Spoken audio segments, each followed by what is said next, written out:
राज्य में जहाँ थिला ताकू तड़ीतलांत कर आज एक परिवर्तन आवश्यकता अच्छे गोटे दिखे केन्द्र में श्रीजुक्त नरेंद्र मोदी प्रधानमंत्री अच्छा एवं पड़ोशी राज्य किसान जो भाव में षड्यंत्र कर शहीद मान हत्या कला षड्यंत्र कर तार बदला ने आमर प्रधानमंत्री नरेंद्र मोदी आज सारा भारत वर्ष में प्रति मुंड नई जनसाधारण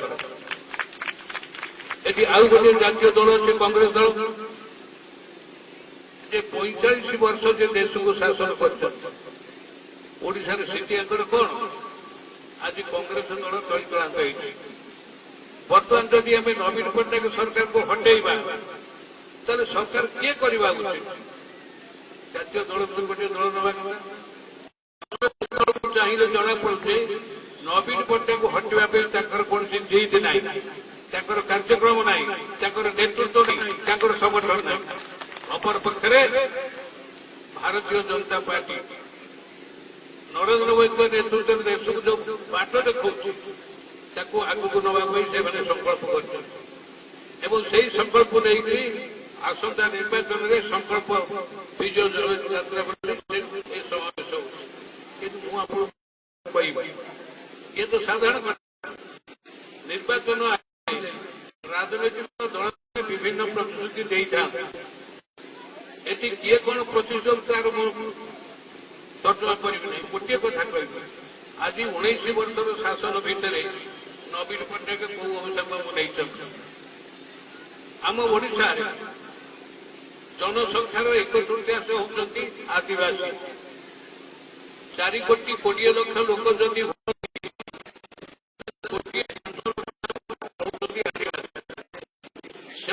भितर 15 लाख आदिवासी परिवार घर ढीय ना चाष जमी ना उद्वास बोल आउ गोटे अंश है जनसंख्यार अर्थ कहते महिला से महिला आज कौ अवस्था अच्छा महिला आज सुरक्षित सारा भारत वर्ष में महिला मान सबुठ बेसी असुरक्षित आम ओडिया समाज में माँ भौणी मान संपद कौन कोठाबाटी नुहे बैंक बालांस नुहे श्रेष्ठ संपद हूँ इज्जत आज नवीन पट्टनायक शासन में माँ मानकर महिला मानकर इज्जत आज दिन दीपार मुखर होती सही हम ना आज कौन हो 4 वर्षर झील ठू आरंभ कर 17 वर्षर झील पर्यंत 40 वर्षर बयसर महिला मानकर आउ इज्जत सुरक्षित नुह आपण मैंने शुणुच एते संख्यार माँ मैंने बचती माँ मैंने सृष्टिर कारण हो तुम मैंने तुम जो ये सृष्टि चली तुम गर्भर जात ये जो कणा छुआ सरकार घोषणा कर सब उपकार कर आदिवासी मान उठाई केन्दुले कोरापुट जिलार गोटे 14 वर्षर आदिवासी झील माट्रिक परीक्षा दब बोली तहसीलदार पाखु सर्टिफिकेट जाइला सर्टिफिकेट नहीं आसला बेले चली चली बाटू 3 जन जवान जे माओवादी दमन कर टेकी नहीं गणधर्षण कले क्षत विक्षत करके छाड़ी चलीगले से भर घुसरी घुसरी आसी गाँव में पहुंचला कांदिला माँ देखला गाँ वाला देखिले चित्कार कले कथा पदा को आसला से आदिवासी झील को कटक मेडिकल पढ़ाला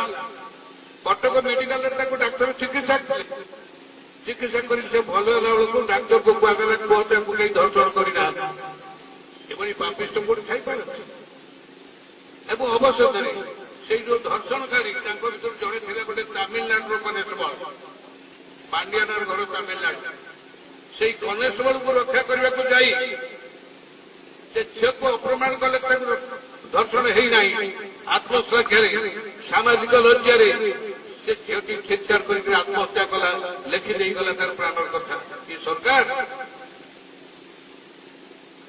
आज छुआ प्रोग्रामपुर कन्याश्रम से कथा आज दारिंगबाड़ी में 8म श्रेणी गोटे आदिवासी कन्या पाठ पढ़ुचे से पिला जन्म कर आज बेबीकार कौ देखला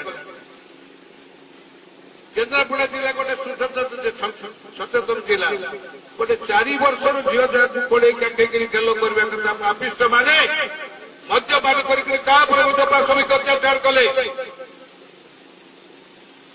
ପାଟକୁରା ନିର୍ବାଚନରେ 10ମ ଶ୍ରେଣୀରେ ପଢୁଥିବା ଗୋଟେ ଝିଅ ମଧ୍ୟ ସେହି ଅବସ୍ଥା ଭୋଗିଲା। ଆଜି ସାରା ଓଡ଼ିଶା ପ୍ରତିଦିନ ଖବରକାଗଜ ପୃଷ୍ଠା ବୋଲି ଦେଲା ବେଳକୁ ଗଣ୍ଡା ଗଣ୍ଡା ଏଇଭଳି ଦୁଷ୍କର୍ମ ହେଉଛି ଆମର ମା ଭଉଣୀଙ୍କ ଉପରେ, ମା ମାନଙ୍କ ଉପରେ, କନ୍ୟାମାନଙ୍କ ଉପରେ ଆଡ଼େ କୁହାଯାଉଛି ବେଟି ବଚାଓ। ସହିପାରିବ ଏ କଣ ଶାସନ? ଏ ରାବଣ ଶାସନ ଏମିତି ନଥିଲା, କଂସର ଶାସନ ଏମିତି ନଥିଲା। ଇଏ ଶାସନ ବଦଳିବ କି ନାହିଁ ସେ ହେଉଛି ସଂକଳ୍ପ, ପରିବର୍ତ୍ତନ ସଂକଳ୍ପ ନେଇକି ଯିବା କଥା ଜନସାଧାରଣ। ଆଜି ଆଦିବାସୀମାନେ ଶୋଷିତ, ଏଠି ବିଜ୍ଞ ବ୍ୟକ୍ତିମାନେ ବସିଛନ୍ତି, ମା ମାନେ ବୁଝିପାରିବେ। 1980 ମସିହାରେ କଂଗ୍ରେସ ସରକାର ଥିଲାବେଳେ ଜଙ୍ଗଲ ସଂରକ୍ଷଣ ଆଇନ ହେଲା। ଆମ ରାଜ୍ୟରେ 42,000 ଏକର ଜଙ୍ଗଲ ରିଜର୍ଭ ଜଙ୍ଗଲ ହେଇଗଲା। ଏ 42,000 ହେକ୍ଟର ଜଙ୍ଗଲ ଭିତରେ ପାରମ୍ପରିକ ଭାବରେ ହଜାର ହଜାର ବର୍ଷ ଧରି ଆଦିବାସୀମାନେ ରହୁଥିଲେ।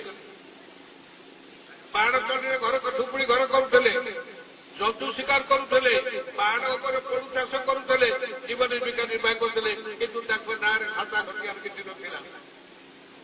ଯେତେବେଳେ ରିଜର୍ଭ ଫରେଷ୍ଟ ହେଇଗଲା ସେମାନେ ଉଦ୍ବାସ ହେଇଗଲେ, ପୋଡୁ ଚାଷ କରିପାରିଲେନି, ଜଙ୍ଗଲରେ କାଠ କାଟି ପାରିଲେନି, ଜନ୍ତୁ ଶିକାର କରିପାରିଲେନି। ତେବେ ସେ 15 ଲକ୍ଷ ପରିବାର କୋଉଠି ଅଛନ୍ତି ଆଜି ତାকে ତାର ହିସାବ କିଏ ରଖିଛି? ସେ ଆଦିବାସୀମାନେ ଦୀର୍ଘ ବୋଲି ଆଜି ସେମିତି ରହିଛନ୍ତି, ତାଙ୍କ କଥା ସରକାର ବୁଝୁନାହିଁ। ଅନ୍ୟ ଗୋଟେ ରହିଲା ଚାଷୀ। ଧାନର ଜନ୍ମସ୍ଥାନ ହେଉଛି ଓଡ଼ିଶା। ପୃଥିବୀରେ କୋଉଠି ଧାନ ଚାଷ ହଉନଥିଲା। ତେଣୁ ଧାନର ନାଁ ହେଉଛି ଓରାଇଜା ଇଣ୍ଡିକା। ଓରାଇଜା ମାନେ ଓଡ଼ିଶା।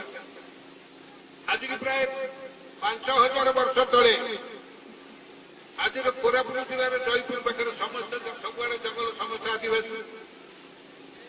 ସେ ଆଦିବାସୀମାନେ ଜଙ୍ଗଲରୁ ଗୋଟେ ଗଛ ପାଇଲେ, ଧାନ ଗଛ। ହାତ ଲମ୍ବର ଧାନ କେଟା ହଳଦିଆ ଜାଣିନାହାନ୍ତି ଇଏ କଣ। ଧାନ ମଳିକିରି ଆଣିକି ହାତରେ ମଳିଲେ ଚାଉଳ ବାହାରିଲା, ଖାଇଲେ କହିଲେ ଆରେ ଏ ତ ବଢିଆ ଖାଦ୍ୟ, ଆକୁ ନ ଖାଇ ଜଙ୍ଗଲକୁ ଯିବା କାହିଁ, ବାଘ ମୋର ପଡିବା କାହିଁ, ଚାଷ ଆରମ୍ଭ କଲେ। ଆଜି ସାରା ପୃଥିବୀ ସ୍ୱୀକାର କରୁଛୁ ଧାନର ଜନ୍ମସ୍ଥାନ ହେଉଛି ଓଡ଼ିଶା। କିଏ କରିଥିଲା? ସେଇ ଆଦିବାସୀମାନେ କରିଥିଲେ। ତେଣୁ ଓଡ଼ିଶାର ପରମ୍ପରା ହେଲା ଆଦିବାସୀ ଭିକ ମାଗନ୍ତି ନାହିଁ, ଚାଷୀ ଆତ୍ମହତ୍ୟା କରନ୍ତି ନାହିଁ। ଆଜି ଆଦିବାସୀ ଏତେ ସ୍ୱାଭିମାନୀ, ତାକୁ ଖାଇବାକୁ ନ ମିଳିଲେ ଝରଣା ପାଣି ପିଇକରି ଭୋକ ଉପାସରେ ବଞ୍ଚୁ, ତାକୁ ଭିକ ମାଗୁନାହିଁ। କିନ୍ତୁ ଆଜି ଗଣ୍ଡା ଗଣ୍ଡା ଚାଷୀ ଆତ୍ମହତ୍ୟା କରୁଛନ୍ତି। କଣ ତାର ପ୍ରତିକାର ହବ ନା? ଏଠି କହୁଥିଲି ଧାନ ମଣ୍ଡି କଥା। ଓଡ଼ିଶା ଗୋଟେ ରାଜ୍ୟ ଯାହା ନାଁରେ ଜମି ଅଛି ସେ ଚାଷୀ, କିନ୍ତୁ ସେ ଚାଷ କରେନି। ଯାହା ନାଁରେ ଜମି ନାହିଁ କି ସେ ଚାଷ କରେ, ସେ ଚାଷୀ ନୁହଁ। ତେଣୁ ତା ନାଁ ସରକାରୀ ଖାତାରେ ନାହିଁ। ଆଜି କାଳିଆ ଯୋଜନା ହେଉଛି। ଏ କାଳିଆ ଯୋଜନାରେ ପ୍ରଥମ ଦଫାରେ ଦେଖାଗଲା ମନ୍ତ୍ରୀ ବିକ୍ରମ ଆରୁଖ ତା ବଡ଼ ଭାଇ ଆକାଉଣ୍ଟକୁ ଟଙ୍କା ଗଲା। ମନ୍ତ୍ରୀ ସୁଶାନ୍ତ ସିଂ ତା ଭାଇ ଆକାଉଣ୍ଟକୁ ଟଙ୍କା ଗଲା। ମନ୍ତ୍ରୀ ଯିଏ ଅଛନ୍ତି ନିରଞ୍ଜନ ପୂଜାରୀ, ତାଙ୍କ ବାପା ଆକାଉଣ୍ଟକୁ ଟଙ୍କା ଗଲା। ଗାଁରେ ଯେ ଜଇ ମଳିକି, ଯେ ଚନ୍ଦୁରୀ ଯାଇ, ଯେ ସୁକୁଟା ମାଝି, ଯେ ନଙ୍ଗଳ ଧରି ଚାଷ କରୁଛି, ଜମି ତାଙ୍କର ନ ଅନ୍ୟ ଜମି ଭାଗ କରୁଛନ୍ତି, ତାଙ୍କ ପାଖକୁ ଟଙ୍କା ଗଲା ନାହିଁ। ଏବଂ ସବୁଠୁ ବଡ଼ କଥା ହେଉଛି ଏବେ ମୁଁ ତାକୁ ଖୋଜିକିରି ବାହାର କଲି। ଗଞ୍ଜାମ ଗୋଟେ ଜିଲ୍ଲା ଯୋଉଠି ମୁଖ୍ୟମନ୍ତ୍ରୀଙ୍କ ଜିଲ୍ଲା, ସେ ଜିଲ୍ଲାରେ 13,200 ଜଣ ଚାଷୀ ହିତାଧିକାରୀଙ୍କୁ ସେ ବାଛିଲେ। କିନ୍ତୁ ତାଙ୍କ ନାଁ ଲେଖା ହେଲା 41,000 ଥର। ତା ମାନେ ଜଣେ ଜଣେ ଲୋକ ନାଁ 3 ଥର ଲେଖା ହେଲା, ସେ 5,000 15,000 ଲେଖା ଟଙ୍କା ନେଇছে। 28 କୋଟି ଟଙ୍କା ଏଇ ବାବଦରେ ସେ ଖାଇଛନ୍ତି। ଆଜି ସାରା ରାଜ୍ୟରେ ଏଇ କଥା ହେଇଛି। ଚାଷୀମାନେ ଭାଗ ଚାଷୀ ଓଡ଼ିଶା ଭୂ ସଂସ୍କାର ଆଇନରେ ଗୋଟେ ଭୁଲ ବ୍ୟବସ୍ଥା ରହିଛି। 1965 ମସିହାରେ ଯେତେବେଳେ ବ୍ୟବସ୍ଥା ହେଇଛି ଯେ କୌଣସି ଜମି ମାଲିକ ତା ଜମି ଭାଗକୁ ଦେଇପାରିବ ନାହିଁ। ଯଦି ଭାଗକୁ ଦେଇଛି ଜଣା ପଡ଼ିଲା ତାହେଲେ ସେ ଜମିର ମାଲିକାନା ସେ ଭାଗ ସେଠୁ ଚାଲିଯିବ। ତେଣୁ ଆମ ରାଜ୍ୟରେ ଜମି ମାଲିକମାନେ ଭାଗ ଦଉଛନ୍ତି, କିନ୍ତୁ ଭାଗ ଚାଷୀକି ସ୍ୱୀକାର କରୁନାହାନ୍ତି। ଜଣେ ଲୋକର 5 ଏକର ଜମି, ସେ ସରକାରୀ ଚାକିରି କିଛି ବ୍ୟବସାୟ କରୁছে, ଚାଷ ପରିବାରକୁ ଭାଗ ଦେଇଛି। ଯେ ଭାଗ ଦିଆ ନେଉଛି ସେ ଋଣ ପାଉନାହିଁ, ସାର ପାଉନାହିଁ, ବିହନ ପାଉନାହିଁ। ମତେ ଚାଷ ନ କରୁଥିବା ଜମି ମାଲିକ 50,000 ଟଙ୍କା 1% ସୁଧରେ ନେଉଛି। ସେ ସାର ପାଉଛି, ବିହନ ପାଉଛି, ସବୁ ପାଉଛି। ଯଦି ପ୍ରାକୃତିକ ବିପର୍ଯ୍ୟୟ ହେଲା, ଧାନ ନଷ୍ଟ ହେଇଗଲା, ସେ ନଙ୍ଗଳ କରିଦେବି ଚାଷ କରିଛି, ଆଣ୍ଠେଇକରି ବିଲ ବାଛିଛି, ସେ ପାଉନାହିଁ। ଯୋଉ ସରକାର ଅନୁକମ୍ପା ସାହାଯ୍ୟ ଦଉଛି ତାକୁ ସେ ଜମି ମାଲିକ ମାନେ ରହୁଛନ୍ତି। ଆଜି ସେଇଥିପାଇଁ ଏ କାଳିଆ ଯୋଜନା ଏଭଳି ଏକ ଯୋଜନା ହେଇଛି କେବଳ ଟଙ୍କା ଲୁଟ୍ କରିବା ପାଇଁ। ସେ ଟଙ୍କା ଲୁଟ୍ କରୁଛନ୍ତି ରାଜନୈତିକ ଯୋଉ ଶାସକ ଦଳର କର୍ମୀମାନେ ଏବଂ এই যে ব্যুরোক্রাট অমলামান সারা রাজ্যের ইয়ে তথ্যକୁ জানিবা দরকার কি না? তো মহিলা মানে আজ এই অবস্থার অসুরক্ষিত, তাଙ୍କର ইজ্জত আজ দাঁড়িয়ে গোড় গোড়াଉଛି। ধর্ষণকারীকে সুরক্ষা দিয়াଉଛି, ধর্ষণକୁ আত্মহত্যা କରିବାକୁ ବାଧ୍ୟ କରାଉଛି। ଚାଷୀ ଆଜି ଆତ୍ମହତ୍ୟା କରୁଛି, ଖାଇବାକୁ ପାଉନି। ଧାନ ମଣ୍ଡିକି ଗଲାବେଳକୁ ଧାନ ମଣ୍ଡିରେ ଧାନ ବିକ୍ରି ହଉନି ଏବଂ ଯେଉଁମାନେ ଧାନ ପ୍ରୋକ୍ୟୁରମେଣ୍ଟ କରୁଛନ୍ତି ବିନା କାରଣରେ 5 କେଜି 7 କେଜି ଧାନ କାଟିକି ରଖୁଛନ୍ତି। ମଣ୍ଡିରେ ଧାନ ପଡିକରି ରହୁଛି। ବହୁ ଜାଗାରେ ଦେଖାଯାଉଛି ଆପଣଙ୍କର ପଶ୍ଚିମ ଓଡ଼ିଶାରେ ମିଲ୍ ମାଲିକ ମାନଙ୍କର ଦଲାଲ ମାନେ ସାଧାରଣ ଚାଷୀରୁ ଧାନ କିଣି ନେଉଛନ୍ତି। ଯେତେବେଳେ 1750 ଟଙ୍କା ପାଇବା କଥା ସେ ଧାନ 1200-1300 ଟଙ୍କାରେ ନେଇଯାଇକି ରଖୁଛନ୍ତି ଏବଂ ମଣ୍ଡି ଖୋଲା ହେଲେ ସେଇ ଧାନକୁ ନେଇକରି 1750 ଦିନ କି ପରେ କଥା କିଏ ଦେଖୁନି। যে পাপিষ্ট সরকার সাথে কথা বুঝিপারব। আজি মহিলা গলে, আদিবাসী গলে, ছাত্রଙ୍କ কথা কেন্দ্র সরকার ছাত্র মেধাবী ছাত্র নিবৃত্তি দৌଛନ୍ତି। ସେ ବୃତ୍ତି ଟଙ୍କାର 6 କୋଟି ଟଙ୍କା ଜଣେ 2 ଜଣ ଅଫିସର ଲୁଟ୍ କରି ଖାଇକରି ଧରା ହେଇଛନ୍ତି। ଛାତ୍ର ବୃତ୍ତିକୁ ମଧ୍ୟ ଲୁଟ୍ କରାଯାଉଛି। ଆଜି ମଧ୍ୟାହ୍ନ ଭୋଜନ ଦିଆଯାଉଛି, ମଧ୍ୟାହ୍ନ ଭୋଜନ ନ ଦେଇକରି ମଧ୍ୟ ଦିଆହେଲା ବୋଲି ଦେଖେଇକରି ଲକ୍ଷ ଲକ୍ଷ ଟଙ୍କା କୋଟି କୋଟି ଟଙ୍କା ଖାଉଛନ୍ତି। ମଝିରେ ବିଧାନସଭାରେ କଥା ଉଠିଥିଲା, ଉଠିକରି ଯେତେବେଳେ ପ୍ରାମାଣିକ ତଥ୍ୟ ଦିଆଗଲା, ନବୀନ ପଟ୍ଟନାୟକ ସେ ମନ୍ତ୍ରୀ ପ୍ରମିଳା ମଲ୍ଲିକ ଜଣେ ଦଳିତ ମହିଳାଙ୍କୁ ଇସ୍ତଫା ଦେବାକୁ କହିଲେ, କିନ୍ତୁ ତାଙ୍କ ଆଦେଶରେ ସେ କିଛି କରୁନଥିଲେ। ମନ୍ତ୍ରୀ ଜିଲ୍ଲାପାଳମାନେ ତାକୁ ବୁଝୁଥିଲେ। ବିଧାନସଭାରେ କଥା ଉଠିଲା, ମୁଖ୍ୟମନ୍ତ୍ରୀ ଘୋଷଣା କରି ମୁଁ ଭିଜିଲାନ୍ସ ଏନକ୍ୱାରି କରିବି। 12 ବର୍ଷରୁ ଭିଜିଲାନ୍ସ ଏନକ୍ୱାରି ରିପୋର୍ଟ ଦେଲାଣି, କାର୍ଯ୍ୟାନୁଷ୍ଠାନ ହଉନି। ତା ଦେହରେ 3 ଜଣ କଲେକ୍ଟର ଯେ କୋଟି କୋଟି ଟଙ୍କା ଖାଇଛନ୍ତି ସେ ବର୍ତ୍ତମାନ ଆମକୁ ଶାସନ କରୁଛନ୍ତି। ତାର ଜଣେ ହଉଛି ମୁଖ୍ୟମନ୍ତ୍ରୀଙ୍କର ଘରୋଇ ସଚିବ ପାଣ୍ଡିଆ। ଗଞ୍ଜାମ ଜିଲ୍ଲାରେ ଥିଲାବେଳେ ଏହି କଥା କରିକି ଅଛି।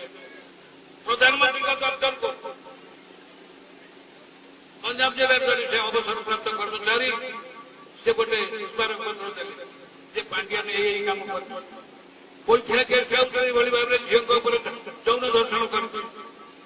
ଏ ସବୁ କଥା ଲେଖିକି ଦେଲା ପରେ ପ୍ରଧାନମନ୍ତ୍ରୀଙ୍କ ଦପ୍ତରରୁ ପର୍ସନାଲି ଡିପାର୍ଟମେଣ୍ଟକୁ ଆସିଲା ଇନକ୍ୱାରି କରିବାକୁ ଲେଖ। ଭାରତ ସରକାର ଲେଖିଲେ, ଓଡ଼ିଶାର ଚିଫ୍ ସେକ୍ରେଟାରୀ ଗତ ବର୍ଷ ମାର୍ଚ୍ଚ 17 ତାରିଖରେ ଯେ ପାଣ୍ଡିଆନ ବିରୁଦ୍ଧରେ ଏଇ ଘଟଣା ଅଭିଯୋଗ ଅଛି, ତାକୁ ତଦନ୍ତ କର। ମାର୍ଚ୍ଚ 17 ହେଲା, ଏପର୍ଯ୍ୟନ୍ତ ତଦନ୍ତ ହେଲା ନାହିଁ। ଚିଫ୍ ସେକ୍ରେଟାରୀ ତଦନ୍ତ କଲେ ନାହିଁ। ତାଙ୍କୁ ପଚାରୁ କାହିଁ ତଦନ୍ତ କରୁନା? ନା ମୁଖ୍ୟମନ୍ତ୍ରୀ ମନା କରିଛନ୍ତି ପାଣ୍ଡିଆନ ବିରୁଦ୍ଧରେ ତଦନ୍ତ ହେବ ନାହିଁ। ପିଇବା ପାଣି ଯୋଗାଇବା ପାଇଁ କେନ୍ଦ୍ର ସରକାର ଟଙ୍କା ଦେଉଛନ୍ତି, ରାଜ୍ୟ ସରକାର ପିଇବା ପାଣି ଲୋକଙ୍କୁ ଯୋଗାଇ ପାରୁନାହାନ୍ତି। ଏ ସବୁ କଥାକୁ ଯଦି ହିସାବକୁ ନେବା, ଇଏ ସରକାରକୁ ନବୀନ ପଟ୍ଟନାୟକ ସରକାରଙ୍କ ଦଣ୍ଡେ ରଖାଇଦେବା ନାହିଁ, ପରିବର୍ତ୍ତନ ଆଣିବ, ଇଏ ସରକାରକୁ ବଦଳେଇବ, ସେଇ ହେଉଛି ସଂକଳ୍ପ। ମୁଁ ଏଇ କଥା କହିବା ପାଇଁ ମୁଁ ଅତିଷ୍ଠ ହେଇଛି। ମୁଁ ମନ୍ତ୍ରୀ ଥିଲି, ଇଏ ଦୁର୍ନୀତି ଭ୍ରଷ୍ଟାଚାରକୁ ଯେତେବେଳେ ଆଣିଲି, ଯେତେବେଳେ କାର୍ଯ୍ୟାନୁଷ୍ଠାନ କହିଲି, ମୁଖ୍ୟମନ୍ତ୍ରୀ ମୋ ଉପରେ ରାଗିଲେ। ମୟୂରଭଞ୍ଜ ଗୋଟେ ଆଦିବାସୀ ଅଧିଷ୍ଠିତ ଜିଲ୍ଲା, ସେଠି ଆଦିବାସୀମାନଙ୍କ ଜମିରେ ଫଳ ଗଛ ଲଗାଇବା ପାଇଁ, ଆମ୍ବ ଲଗାଇବା ପାଇଁ, ଅନ୍ୟାନ୍ୟ ଗଛ ଫଳ ବୃକ୍ଷ ଲଗାଇକି ତାଙ୍କ ଅବସ୍ଥା ଚଳିବା ପାଇଁ ହର୍ଟିକଲଚର ମିଶନ ଟଙ୍କା ଦେଉଛି।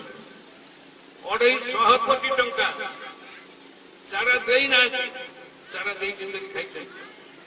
ସେ ଚାରା ମୂଳରେ ଜୈବିକ ସାର, ଜୈବିକ ପୋକମରା ଔଷଧ ସବୁ ଯୋଗାଇବା ପାଇଁ ପ୍ରାୟ 200 କୋଟି ଟଙ୍କା ଖର୍ଚ୍ଚ, କୋଟିକୁ କିଣି ଯାଆନ୍ତି, ତାକୁ ପଇସା ନେଇଛନ୍ତି। ତାକୁ ଧରିକରି ଯେତେବେଳେ ସେ ଆସିଷ୍ଟାଣ୍ଟ ଡାଇରେକ୍ଟରକୁ ସସ୍ପେଣ୍ଡ କରିଦେଲି, ତାର ଫଳ ହେଲା 18 18 दिन पर भितर मो चाकरी पड़ेगा कहीं से आसिस्टाट डायरेक्टर जरिया से कलेक्टर टंका संग्रह कर पांडियान मानी दौर